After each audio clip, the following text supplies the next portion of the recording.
All right, so I guess we're on to slide number 6 now, which is our topic number 6, the roadmap to success in routing. So now we're going to talk about routing as a means of savings. Now, the first thing you're probably thinking when we talk about rerouting vehicles is to say, oh, well, that's easy. All you have to do is take the shortest distance between two places and I'll be fine, right? Well, that's not really the case. Consider things like traffic when you're thinking about that shortest route. If you take a short route that's in heavy traffic, you're going to be wasting a lot of fuel with stop-and-go acceleration and all the idling while sitting in traffic. So by taking a longer route with fewer stops, you're actually saving money by avoiding the traffic. Anytime you can avoid stopping, well, that's instant fuel savings.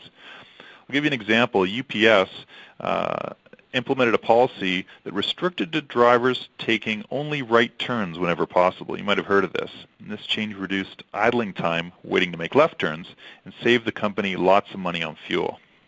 I'll give you another example of a parameter to use in routing that you might not think about. You've always heard, hey, I can't control the weather, and generally that's true. But it is something that should be thought about when you're planning a route. A big thunderstorm can cause a driver to pull over, which would be the right safety answer, but while that truck is idling, it's costing you money sitting on the side of the road in fuel.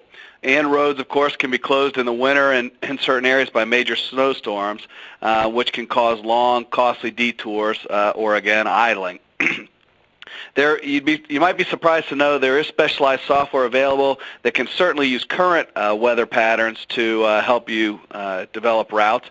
But also there's predictive aspect to some of these technologies that are available where it basically looks at the history of weather in a certain area and gives you an idea of whether you should be thinking about rerouting your vehicles around areas that tend to have bad weather at this time of year.